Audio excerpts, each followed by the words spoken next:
क्या आपको पता है इंडिया में कुछ सिटीज ऐसी है जो पूरे कंट्रीज से भी ज़्यादा पैसा जनरेट करती है और इन सिटीज़ का इकोनॉमी लाखों करोड़ रुपए की है। लेकिन सवाल ये है, ये सिटीज़ इतनी रिच कैसे बनी और क्या इनका सक्सेस फार्मूला जो बाकी सिटीज़ भी फॉलो कर सकती है। आज इंडिया में करोड़ लोग जॉब्स और अपॉर्चुनिटी के लिए बड़े सिटीज़ की तरफ मिगराते रहते हैं, क्योंकि सच ये है इंडिया की इकोनॉमी का बड़ा हिस्सा सिर्फ कुछ सिटीज़ से आता है। तो आज हम जानेंगे इंडिया की 5 सबसे रिच सिटीज़ और उनके रिच होने का सीक्रेट। सबसे पहला सिटी है मुंबई। मुंबई को इंडिया का फाइनेंशियल कैपिटल कहा जाता है। यहाँ इंडिया का सबसे बड़ा स्टॉक एक्सचेंज है, बॉम्बे स्टॉक एक्सचेंज, और इंडिया की सबसे पावरफुल कंपनीज का हेडक्वार्टर भी यही है, जैसे रिलायंस इंडस्ट्री और टाटा ग्रुप। इसके अलावा मुंबई बॉलीवुड का भी सेंटर है। इसी वजह से मुंबई की इकोनॉमी इंडिया में सबसे पावरफुल है। दूसरी रिच सिटीज़ है दिल्ली।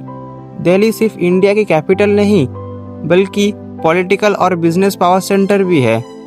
यहाँ गवर्नमेंट ऑफिस, एम्बेसीज और इंटरनेशनल कंपनीज के हेडक्वार्टर्स होते हैं। दिल्ली का एक बड़ा बिजनेस हब है कनॉट प्लेस, जो इंडिया के सबसे एक्सपेंसिव कमर्शियल एरियाज में से एक है। इसी वजह से दिल्ली की इकोनॉमी भी इंडिया में टॉप सिटीज़ में आती है।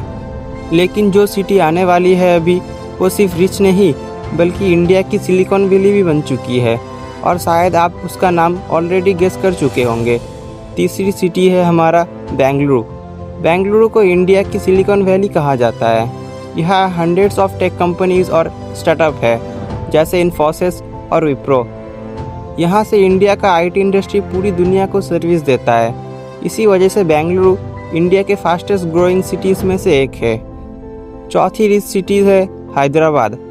हैदराबाद पहले फेमस था पाल्स ऑफ हिस्ट्री के लिए, लेकिन आज ये सिटी इंडिया का मेजर आईटी हब बन चुकी है। हैदराबाद का टेक एरिया हाईटेक सिटी में दुनिया की बड़ी कंपनीज के ऑफिस है, जैसे माइक्रोसॉफ्ट और गूगल। इसी वजह से हैदराबाद की इकोनॉमी बहुत फास्ट ग्रो कर चुकी है। पांचवी सिटी है हमारा चेन्नई। चेन्नई को इंडिया का ऑटोमोबाइल कैपिटल कहा जाता है। यहाँ हर कार मैन्युफैक्चरिंग कंपनीज का बड़ा नेटवर्क है, जैसे ह्यूंडई मोटर कंपनी और फोर्ड मोटर कंपनी। इसी वजह से चेन्नई का इंडस्ट्रियल सेक्टर इंडिया में सबसे स्ट्रॉन्ग है। अब यहाँ एक इंटरेस्टिंग लेसन है, ये सिटीज़ रिच इसलिए बनी क्योंकि इन्होंने एक स्ट्रॉन्ग इंडस्ट्रियल डेवलप की है। मुंबई ने फाइनेंशियल एंड एंटरटेनमेंट, बेंगलुरु ने टेक्नोलॉजी का किया है, हैदराबाद ने आईटी हब का किया है, चेन्नई ने ऑटोमोबाइल इंडस्ट्री, दिल्ली ने पॉलिटिकल एंड बिजनेस सेंटर की है। जब कोई सिटी एक स्ट्रॉन्ग सेक्टर डेवलप करती है तो वहाँ जॉब्स, बिजनेस और इन्वेस्टमेंट ऑटोमेटिकली आने लगता है। तो अब आप समझ गए होंगे, सिटीज़ सिर्फ बिल्डिंग से रिच नहीं बनती, बाकी अपॉर्चुनिटीज़ और इंडस्ट्री से रिच बनती है। और वो हो सकता है फ्यूचर में इंडिया की नेक्स्ट रिच सिटी आपके सिटी के पास ही डेवलप हो। कमेंट में बताओ, अगर आपको इन 5 सिटीज़ में शिफ्ट होने का चांस मिले तो आप कौन सी सिटीज़ चूज़ करोगे।